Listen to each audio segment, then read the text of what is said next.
بسم اللہ الرحمن الرحیم۔ السلام علیکم تمام اسٹوڈنٹ، انشاءاللہ خیریت اور عافیت سے ہوں گے۔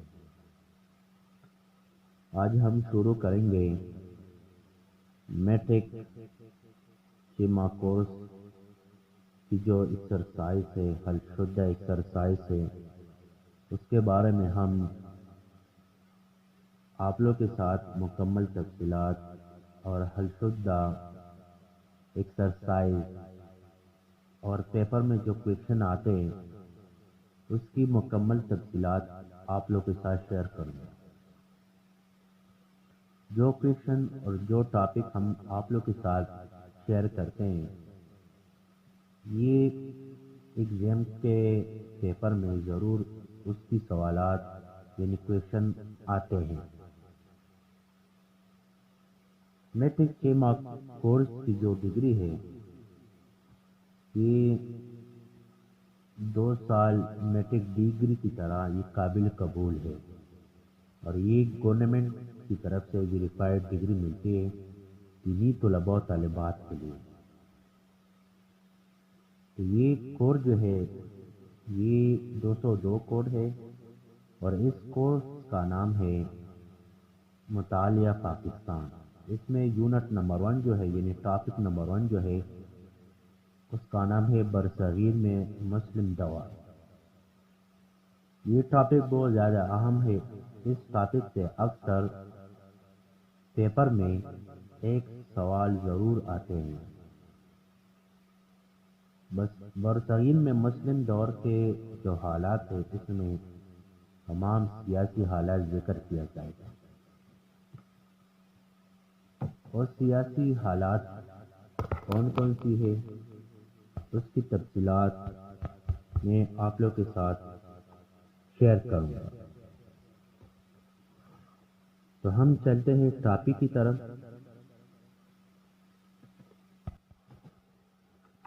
تو اسلام سے پہلے برصغیر کی حالات کیسے تھے، اس میں یہ احوال ذکر کیا جائے گا۔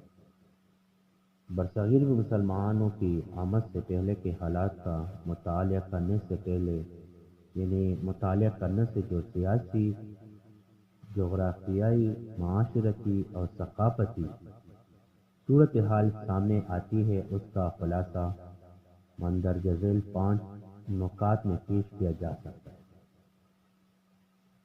یعنی اس میں جو صورتحال سامنے آتی ہے اس میں 5 نکات ہوتی ہیں۔ اس میں پہلا نکات یہ ہے کہ اس وقت برصغیر ایک ملک نہیں بلکہ بہت سی جاگیروں اور ریاستوں میں بیٹھا ہوا خطہ تھا۔ مطلب یہ ہے کہ اسلام سے پہلے جو برصغیر جو ملک تھا یہ جاگیروں ریاستوں میں ایک خطہ تھا، ایک بنا ہوا خطہ تھا۔ دوسرا نکات یہ ہے کہ اس وقت یہاں کے لوگ قومیت کے مغربی تصور سے واقفیت نہیں رکھتے تھے اور نہ ان میں قومی یکجہتی پائی جاتی تھی۔ تیسرا نکات یہ تھا، یہ علاقہ قدرتی طور پر بہت سے جغرافیائی خطوں میں بیٹھا ہوا تھا۔ چوتھا، شمالی ہندوستان اور جنوبی ہندوستان میں ایک نمایاں فرق پایا جاتا تھا اور یہ دونوں الگ الگ حیثیتوں کے حامی تھے۔ نمبر 5، اس علاقے کے لوگ اپنی تہذیبی قدروں سے ناآشنا ہو چکے تھے اور معاشرتی تنزل اپنے عروج پر پہنچ چکا تھا۔ مسلمانوں کی آمد سے اس علاقے میں تہذیبی قدریں پھر سے زندہ ہو گئے۔ تو آئیے اب ذرا تفصیل سے قبل اسلام برصغیر کے حالات کا جائزہ لیں۔ تو مطلب یہ ہے کہ اسلام سے پہلے برصغیر کی جو حالات تھی، اس کی جو نکات تھی، اس ٹاپک میں سب بیان کیا جائے گا۔ یعنی اس کی سیاسی حالات بھی بیان کیا جائے گا، اس کی معاشرتی حالات کی، ثقافتی اور جغرافیائی حالات، یہ سب بیان کیے جائیں گے۔ تو یہ ٹاپک جو ہے یہ بہت زیادہ اہم ٹاپک ہے۔ اکثر اوقات پیپر میں اس سے ضرور ایک کویشچن آتے ہیں، بعض اوقات اس سے 2 یا 3 کویشچن بھی آتے ہیں۔ تو آپ لوگ یہ ٹاپک جو ہے یہ دھیان سے سن لیں اور یہ ضرور آپ لوگ یاد کر لیں۔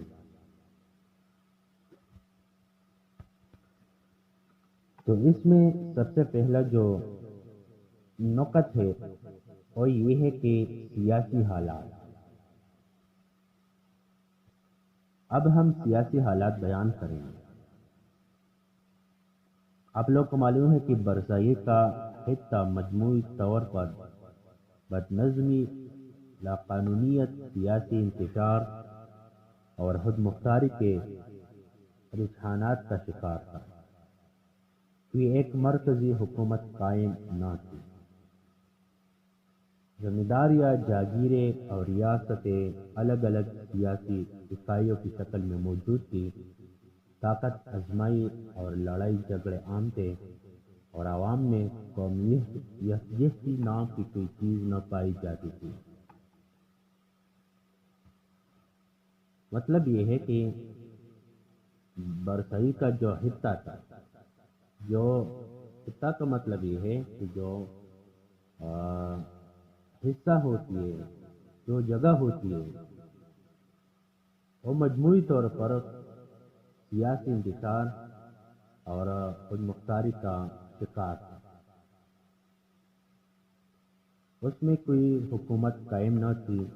ظاہری بات ہے جس جگہ میں کوئی حکومت نہ ہو تو لوگوں کے اندر رجحانات کا شکار اور فساد کا جو لمحات ہے وہ بڑھ جائے گی۔ لوگوں کے اندر اختلافات یہ زیادہ ہوں گے، تو اس لیے وہ قوم جو ہے اور خطہ جو ہے وہ ترقی نہیں کر سکتے۔ تو اسلام سے پہلے، یعنی برصغیر میں اسلام سے پہلے لوگوں کے اندر جو خطہ تھی اس میں بد نظمی بہت زیادہ تھی، سیاسی انتشار یہ بہت زیادہ تھے، اس لیے وہ ترقی کی طرف نہیں بڑھ رہے تھے۔ اور اس میں ظاہری بات ہے کہ اگر کوئی خطہ میں پیار محبت نہ ہو یا اس میں محنت نہ ہو اور ایک دوسرے کے اندر فساد ہو، انتشار ہو، تو وہ قوم ترقی نہیں کر سکتے، اس میں جھگڑے عام ہوں گے۔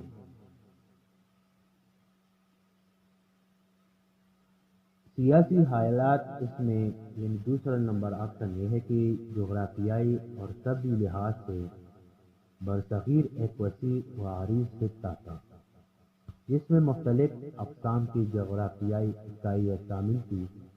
اس کے علاوہ شمالی اور جنوبی ہندوستان میں مختلف قسم کی قدرتی رکاوٹیں بھی پائی جاتی تھیں۔ نمبر 3، تہذیبی لحاظ سے بھی شمالی اور جنوبی ہندوستان میں نمایاں امتیاز پایا جاتا تھا۔ زبان، مذہب، فن تعمیر، فنون، لطیفہ لباس، خوراک، غرض کے ہر ایک شے میں اختلاف تھا۔ میں نے آپ لوگوں کو پہلے ہی بتایا کہ جس قوم میں ایمانداری نہ ہو، لوگوں کے اندر اتفاق نہ ہو، تو اس قوم، اس خطہ میں فساد بڑھ جائے گا اور وہ لوگ جو ہے وہ جھگڑے کی طرف جائے گی۔ مطلب یہ ہے کہ ان لوگوں کے اندر جھگڑے عام ہوگی، فساد زیادہ تیزی سے بڑھ جائے گی اور ایک بات پر لڑتے رہتے ہیں۔ اس کے ساتھ ساتھ سیاسی حالات کے ساتھ ساتھ معاشرتی صورتحال ہم بیان کریں گے کہ برصغیر میں قبل اسلام سے پہلے جو سیاسی حالات کی اور معاشرتی صورتحال کی اور کیسے تھے۔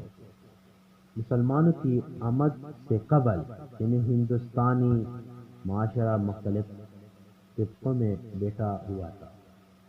یہ ظاہری بات ہے، جب دنیا پر ہندوستانی لوگ تھے تو اس میں مسلمانوں کی تعداد کم تھی، تو ظاہری بات ہے ہندوستان کی جو طبقہ ہے وہ زیادہ بڑھ رہی تھی، تو ذات پات کی تمیز اور امیر غریب کا فرق عام تھا، اور اس کے ساتھ ساتھ برصغیر کے ہندو مندرجہ ذیل طبقوں میں تقسیم تھے۔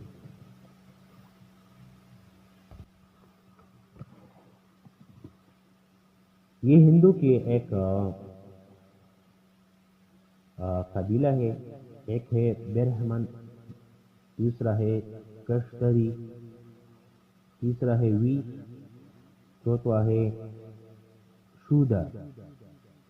وہ اپنے علاوہ دوسرے کو اچھوت یا ملیچ یعنی ناپاک سمجھتے تھے، کیونکہ ہندو کی جو فرقہ ہے وہ چاروں حصوں پر مشتمل ہے: برہمن، کشتری، ویش اور شودر۔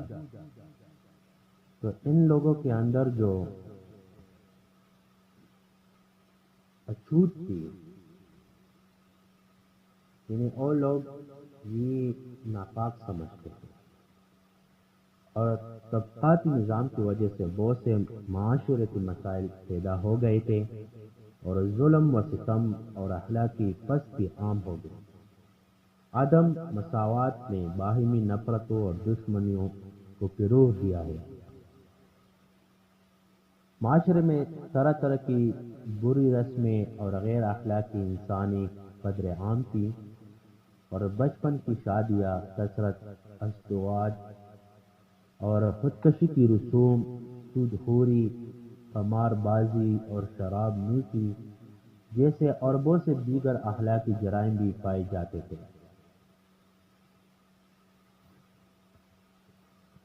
تو معاشرے میں یہ طرح طرح کی یعنی برے رسمیں اور غیر اخلاقی انسانی قدر عام کی ظاہری بات ہے، اسلام سے پہلے یہ رواج بہت زیادہ تھی، اور اس میں شراب نوشی، سود خوری، قمار بازی یہ بہت زیادہ عام تھی اس دور میں۔ اور ہندو معاشرے میں عورت کو انتہائی کمتر اور حقیر مخلوق خیال کیا جاتا تھا۔ ابھی بھی ہندو میں عورت کو انتہائی کمتر اور ایک غلیظ چیز سمجھتے ہیں، وہ بچپن سے بڑھاپے تک مردوں کے رحم و کرم پر رہتی، اور اگر خاوند مر جاتا تو اسے بھی اس کے ساتھ زندہ جلا دیا جاتا۔ اسلام سے قبل یہ ان لوگوں کی یہ حالات تھا۔ یہ ایک رواج تھا ہندو کی۔ تو ہندو لوگ جو ہے یہ بہت زیادہ بیوقوف لوگ ہیں، کیونکہ وہ ایسے زندگی گزارتے ہیں کہ انسان کی عقل یہ ذیل ہو جاتے ہیں، انسان پریشان ہو جاتے ہیں کہ کتنا گھٹیا کام کرتے ہیں۔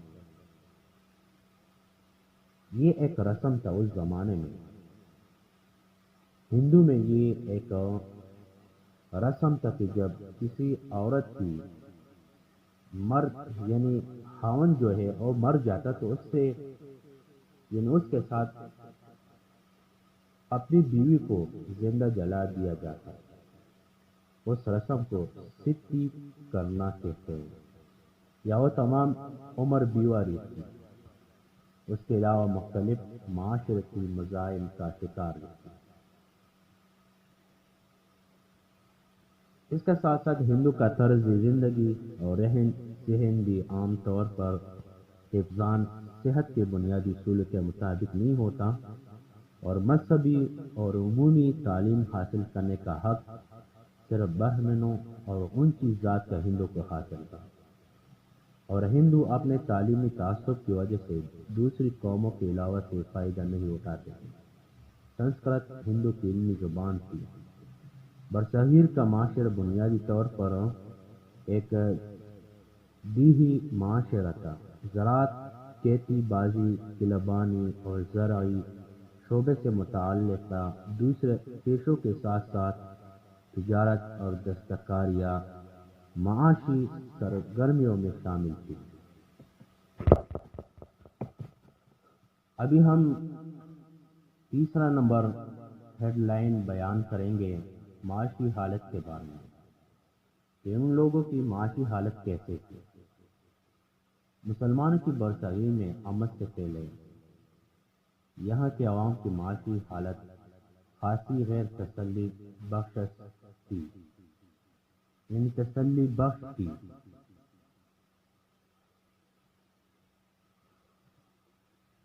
وہ دولت اور دیگر ذرائع پیداوار پر برہمنوں، ساہوکاروں اور جاگیرداروں کا قبضہ تھا، جبکہ عوام انتہائی غربت کا شکار تھے۔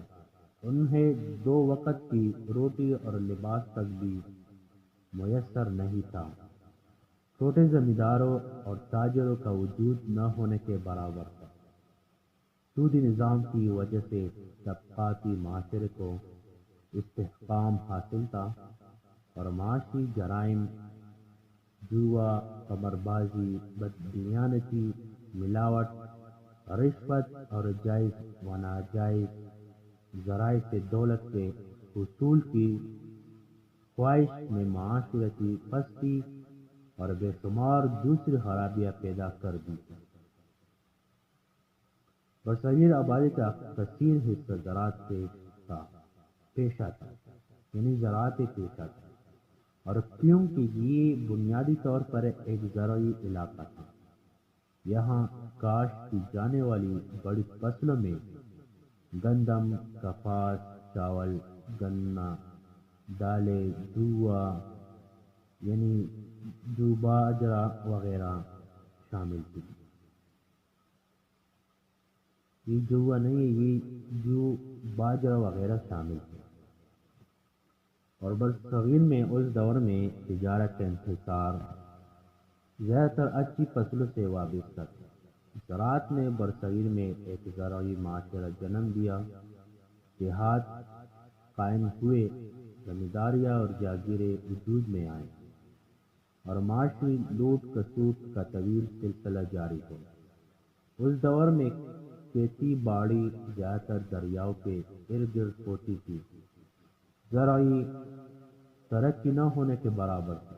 کھیتی باڑی اور زمینوں کی آباد کاری کسانوں کا کام تھا، اور تمام زرعی ضروریات کی فراہمی ان کے ذمے ہوتی تھی، حالانکہ وہ بے حد غریب ہوتے تھے۔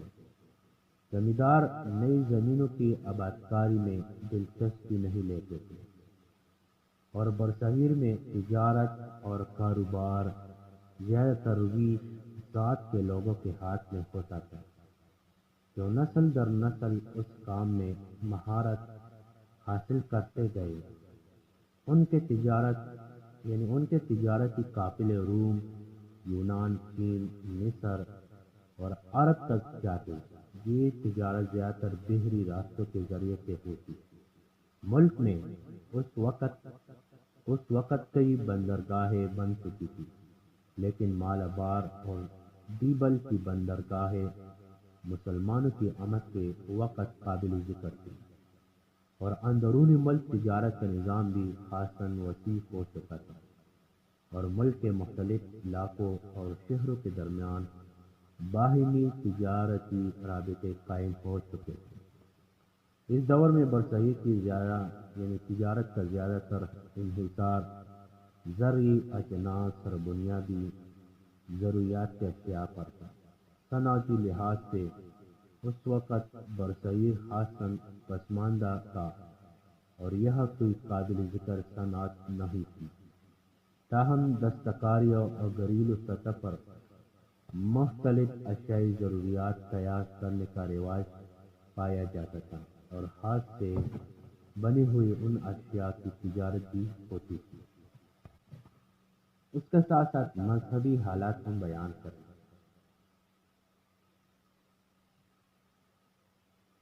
اسلام سے قبل برصغیر میں جو پیروی کی جاتی تھی ان میں ہندو مت، بدھ مت اور سکھ مت زیادہ نمایاں مقام رکھتے تھے۔ یہ ہندو کی قسمیں ہیں، ہندو مت، بدھ مت اور سکھ مت۔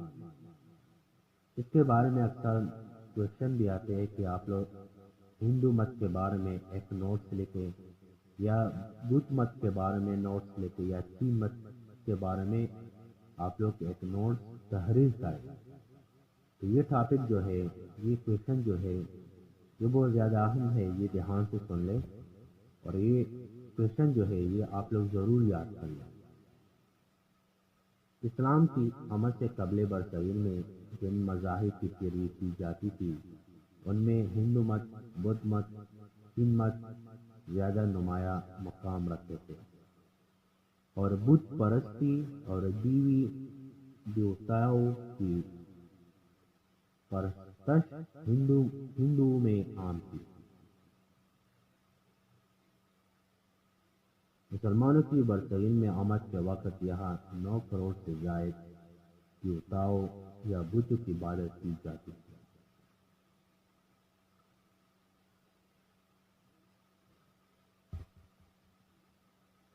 شیو، وشنو اور برہما ہندو کے سب سے بڑے دیوتا تھے۔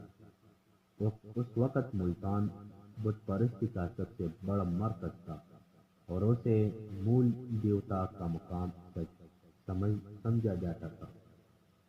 بت پرستی کے ساتھ ساتھ ہندو میں احباب پرستی بھی رائج تھی۔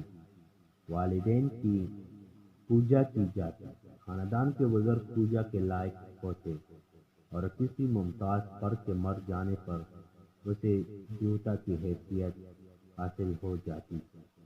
ان کی ذات کے برہمن بھی نچلی ذاتوں کے لیے دیوتا کا درجہ رکھتے تھے۔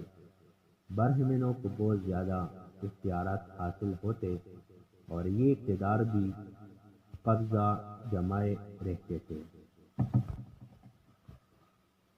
تو برصغیر قبل اسلام کی جو ٹاپک تھی اور مکمل ہو چکی ہے۔ تو تمام اسٹوڈنٹس کو یہ درخواست ہے کہ آپ لوگ یہ کویشچن ضرور یاد کر لیں۔ یہ کویشچن اکثر پیپر میں ضرور آتے ہیں، اور اس کے ساتھ ساتھ ہندو مت، بدھ مت، سکھ مت جو اہم ٹاپک ہے اس کے بارے میں اکثر ایک نوٹ ضرور کویشچن میں آتے ہیں کہ آپ لوگ اس کے بارے میں ایک نوٹ تحریر کریں۔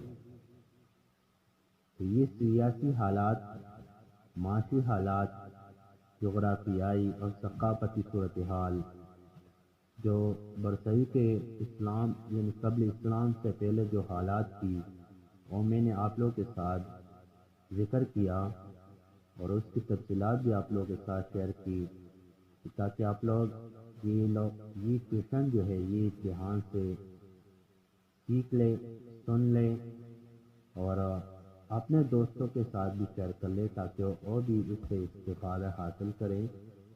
تو آپ لوگ آج یہ ٹاپک ضرور سیکھ لیں، اور اس پر اپنا ریسرچ بھی کر لیں کہ ہندو مت، بدھ مت اور سکھ مت اس کے بارے میں تفصیلات کیا ہے، اور انشاءاللہ آگے ٹاپک میں ہم بدھ مت، سکھ مت اور یہ تمام جو تحریرات ہے وہ آپ لوگ کے ساتھ میں ضرور شیئر کروں گا۔ کل انشاءاللہ ہم بدھ مت کے بارے میں آپ لوگ کے ساتھ ٹاپک شیئر کریں گے۔